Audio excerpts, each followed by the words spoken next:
Hi, everyone. My name is Amina. I am a second year student at the African Leadership Academy. I am part of the class of 2019, and I'm also a UG intern.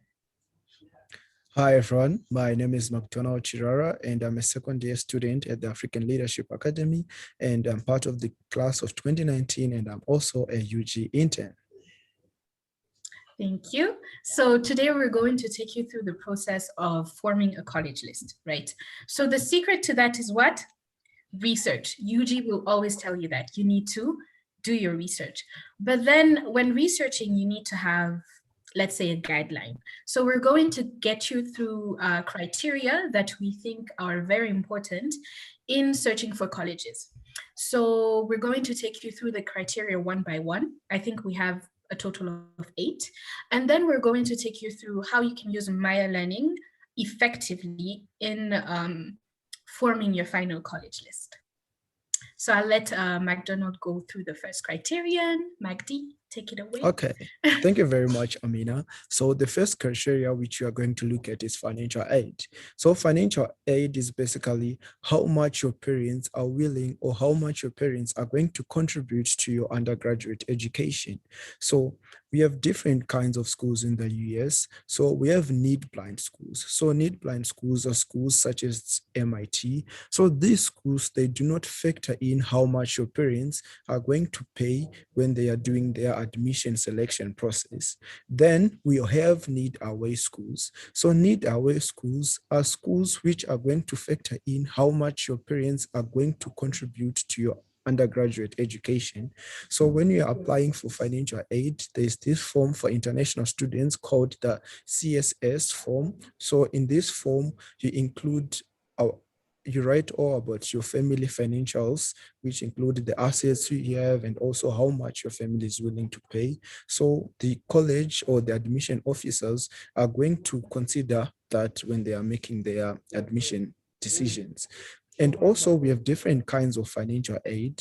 So we have merit-based financial aid. So merit-based financial aid is basically based upon merit. So this can be athletic ability, academic performance, anything which is based on that criteria. And also we have need-based financial aid. So this is basically composed of loans, grants. It basically meets what your parents are going to pay, but there are different kinds of schools. So there are schools which meet 100% demonstrated need. So it means that they are going to meet what your parents are going to pay. And there are schools which do not meet 100% of what your parents are going to pay. So it means that you have to find other scholarships or other loans or other ways of funding. So Amina, could you please take us through selectivity? Of course. Thank you so much for that. So selectivity. So when you look at selectivity, you can look at it in terms of acceptance rates, meaning that let's say that a school with a 10% or less acceptance rate would be considered as highly selective. But you can also look at it in terms of where you're at in the middle range scores that the schools provide. So many schools will provide you with SAT scores, ACT scores of the accepted students, but also their GPA. They will provide you with the middle 50, meaning the range between the 25th percentile and the 75th percentile. The 25th percentile is the lower 25% of the student body. And then the 75th percentile will be the higher 25% of the student body. And then the middle range is what they provide, right? So now, what happened for me in my college process was that I compared my scores, so my SAT score and my GPA, to that middle range that the schools would provide. And then you would have a difference in the ranking, meaning that you would have reaches, you would have targets, and then you have safety. But honestly, there's no safety anymore in this time of COVID because schools are becoming more and more selective. So how we look at it now is super reach, and then target. So my super reaches are the schools that maybe I am not quite into the middle range, or I'm very low in the middle range, or I am very low in the middle range and the acceptance rate is really low. So just schools where I don't think maybe I might get in. These are schools that this one, it's really God that lets me in. Then there are the reach schools where you are in the middle range, but it's still a selective school. And then you have your target schools where you are maybe even in the 75th percentile and more. So this is how you can build your college list. You need a very balanced list when it comes to super reaches, and targets. I don't know if that's clear, McDonald.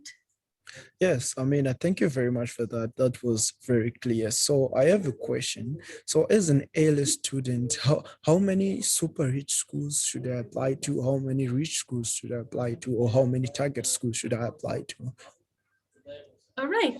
So at UG we like our numbers. So it's 3-4-3.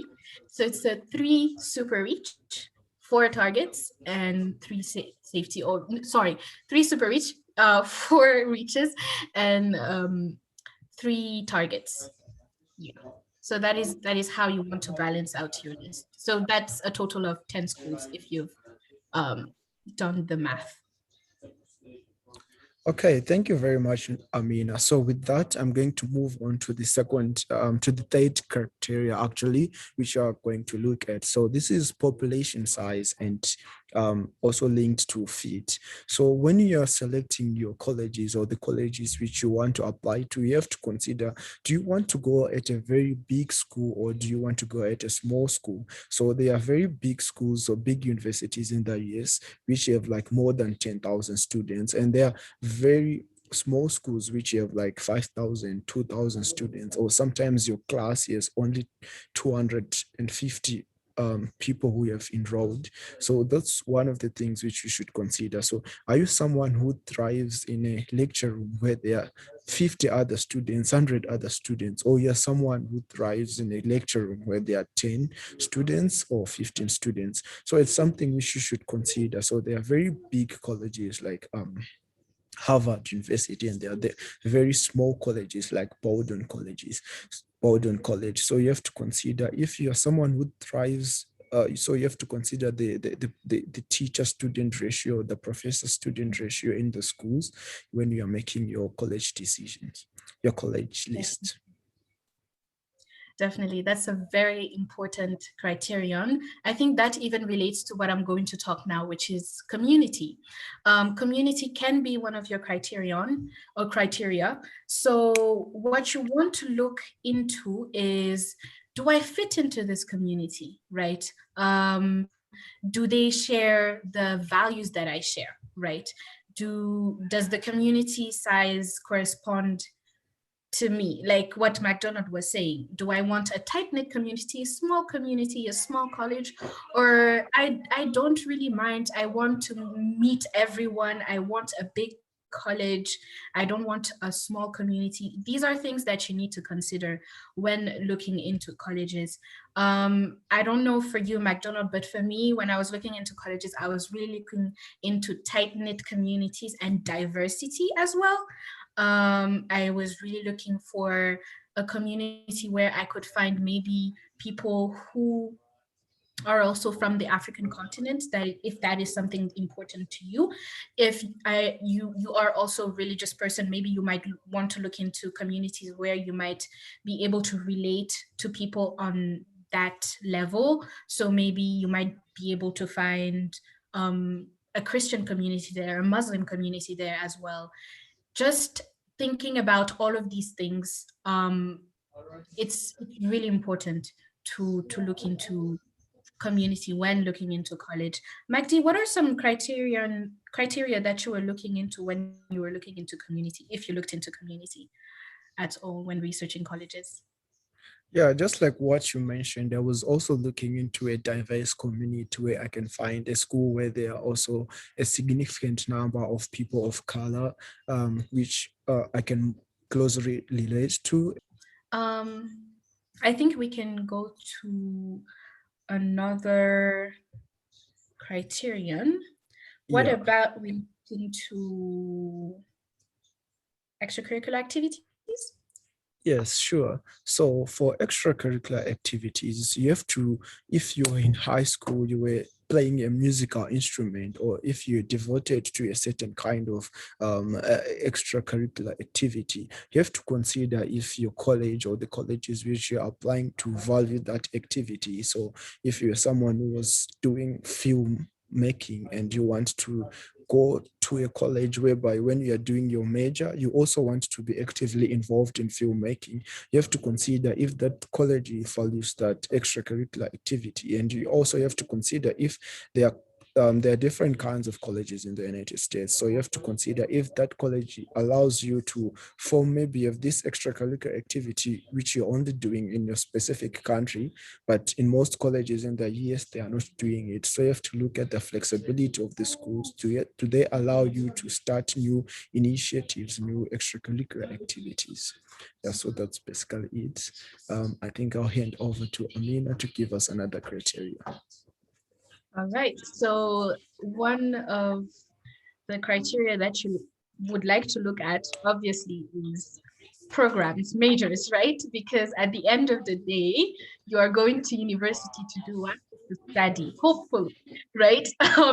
So you might want to look at majors. You might want to look at programs, opportunities, internship opportunities, research opportunities, career development. If these are things that are important to you, obviously. So majors, let's say if you want to do law, you might want to look into maybe Yale or Harvard, knowing that, of course, in the US, you need to do pre-law, then take the LSATs, then get into yada, yada, yada. But just looking into majors, universities that are maybe known for these majors, or just looking into like departments, for example, in certain colleges, you know how in a whole university you might have a teacher faculty, like faculty student ratio, but then it's different amongst departments. Maybe you might want to look into that as well when it comes to your major. If there are complementary programs that relate to the major in the school, or if you have research opportunities that are related to the major. If you're a STEM student, you might want to engage in research in undergraduate, right? So knowing that, my school can link me up to these research opportunities or internship opportunities, career development is one thing that is important to you, is something you might want to look at as well when researching colleges. Um, so that I think is it for major programs and all. Yeah, I think also, Amina, before we move on, I think you also have to consider if the school which you want to apply to, is it a liberal arts school, is it an engineering school? So if you're someone who is from the onset you want to do an engineering major and liberal arts is not your thing, then you have to consider that most of the schools which are on your college list are engineering schools. And if you are someone who wants to be immersed with liberal arts education, you also have to consider researching more on liberal arts schools. Definitely. Liberal arts schools, if you are someone who has many interests like me or have commitment issues like me, then maybe you might want to look into liberal arts schools. Thank you for that, Magdi. I think one last thing we can talk about is location, right? You might want to know if you want to be in the East Coast, West Coast, maybe you want to look at maybe climate, when looking into location, or look into proximity to family. If you have family in the US, maybe you want to be in a college that is near them or not so far, at least, where you don't have to take 5 planes, 3 trains, and 2 buses to get to your family. So yeah, location is one criterion that I think you can look at. Magdi, was that one criterion that you looked at when you were researching Yeah, location? so yeah, location was one of my major things which I was looking at when I was creating my college list. So I myself, I'm someone who loves to be connected to the nature. I love trees. So I was more relating to schools which are mainly based in semi-urban or rural parts of the United States. But if you're someone who's more involved in like city life, if you want you want the city vibes, then you have to consider schools which are located in the city. But also you have to know that schools which are located in the city, they come with a high price because most of the amenities which are located in cities are very expensive compared to someone who's living in a school which is based in the rural parts of the United States. Definitely. And also know that you can have the best of both worlds. You don't need to be in a totally urban area or a totally rural area. You can be in small cities or towns where you get to have the best of both worlds, or at least parts where you can go to parts where that are close to big cities, or close to rural areas or nature. If you look at Smith College, for example, it's in Northampton. It's a small town, but then you get everything you need there. You just need to hop on a bus and then you're in Boston after 2 hours, which is great. And you also have nature there. You can go hiking. You just need to, again, take the bus and you're in nature. So think about all of that when looking into college. Magdi, you talked about fit earlier. Can you just expand on that?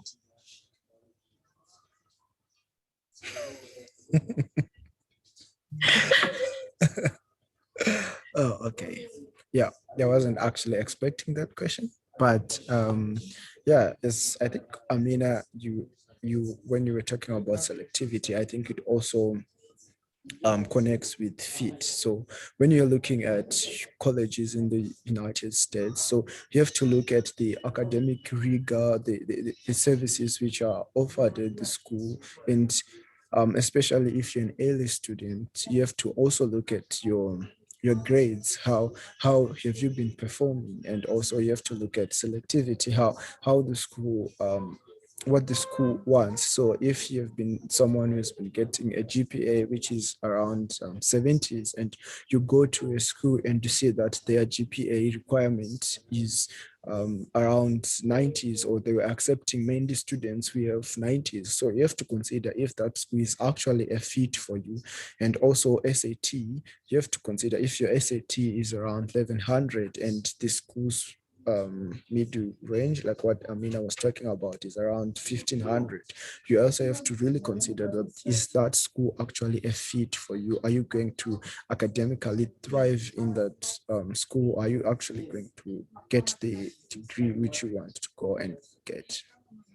Yeah, I think, Amina, we can talk about fit in terms of maybe the social side, and just talk about Definitely. mental health and something in line with that. Definitely. Fit is definitely about academics, I guess, but it's also about how do you fit into the whole college? How do you fit into the higher mission, the higher vision of the college? How do you fit into the community, right? How does the community fit into your life, right? All of those things are things that you might want to consider when looking at fit. And I see fit as, I guess, a mashup of all the criteria that we've been talking about, really, and seeing how those come together, right? If let's say I have the location, I have the community, the majors, the opportunities, everything I need and everything that is important to me. And also I really would feel, let's say, at home. It sounds cheesy, but yes, do I feel at home in this college? Will I have the appropriate mental health facilities if I need them, or physical health facilities if I need them? Will I be happy? Will I thrive in this community? Will the community help me to become a better person or better versions of myself? All of these things are things you might want to ask yourself when looking into fit in colleges. Yeah, I think that's basically all. Amina, I don't know if you want to share your screen and take us through a bit of my learning. All right, let's do just that. Whew, technology. Yeah, Guys, you so need I'll to. cut this part. I always say, oh, technology, and then people ask, oh, what's your major? And I'm like, computer science. Yeah, I wanted to ask you that Amina, aren't you doing computer science in college? I am, and I'm going to show you how these things work. So let's go to university and go to university search. right? So first thing that you see, maybe Magdi, you can mute yourself. Thank you. So first thing that you see here is the country. So the default country will always be the United States of America. So if you want to look into, I don't know, another country, you might want to change that. And then you can search for any university here. So you would enter the name here. You have filters on the left side. So you have location, you have type of school and selectivity, which we talked to you about, maybe programs that you are looking into. So you can select majors around here. You can try to put an SAT range for evidence-based reading, writing, math, or ACT if that is what you took. And then just click search, right? So let's say I want to look into not the United States, let's say Spain, right? So I click on Spain. You see that the filters will change because for each country, the filters just change, right? Maybe in Spain, you might not need to enter SATs or scores of that sort. So let's say I'm going to look into IE University in Spain. So that is what I'm going to look into, and I get IE University. So you would see programs that this is something you would see a lot on Maya Learning when it comes to schools outside of the US. They would show you programs that they offer. And then you can go to admission. This is the cool part. This is where you see how many people applied, how many people got accepted, in which round of application they got accepted. So was it regular decision, rolling admission, early decision, REA, restrictive early action, all of these things you see here. You also see the people who are accepted, what was their GPA, what was their SAT score, and also out of all those people, what was the average SAT score for A-list students who got in? What was the average GPA for A-list students who got in? This will give you quite a good, let's say, outlook on how A-list students do in general in getting into certain schools. There are certain schools, like, I don't know, McGill, that I think so far didn't accept anyone from ALA, but schools like IE accept most of the times ALA students. And then here you get the acceptance rate for ALA students down here. So this might not be the acceptance rate of the real school, but this is the acceptance rate for ALA students. So these are this is data that you might want to look into when forming your college list. Let's say I'm interested into IE University. What I'll do is I'll make it into my favorite. So IE was always in my favorite, so now I'm just going to put it back. So it's saved as favorite. What it will do when I save it as favorite is it will go into my considering list right here. So then I can go into considering list and make it into either a first choice, second choice, or third choice.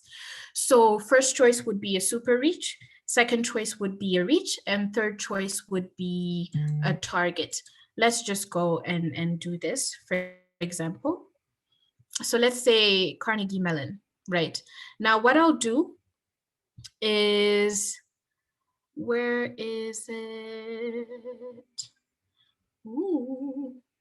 Okay, here. So here are the choices, right? First choice means that Carnegie Mellon was actually a super reach for me, right? If I put Carnegie Mellon in Qatar as a third choice, this just means that, okay, maybe here the SAT scores and the GPA allows me to put it into my target schools, right? So this is what it means. This is how you organize basically your considering list. And this will also help your counselor know, okay, this is where the student wants to go. When you and your counselor come to an agreement, your counselor would move the college to applying list, which is right here. So you can click all the way, it won't work. Your counselor needs to do that. And then your counselor will put it in the applying list. Then anything else you need to know, I guess your counselor would tell you when it comes to requesting for teacher recommendations and all of that. all of those, you would get a tutoring on that. I think there is in the student resources a Maya Learning guide that you can use. So yes, this is how you can use Maya Learning in forming your college list. Thank you very much, Amina, for that. That was really insightful, and I hope it is going to help a lot of people when they are looking into Maya Learning and how they can utilize that resource in creating their college lists. So I think that's all from us. Thank you very much. Thank you, everyone. Bye. Bye.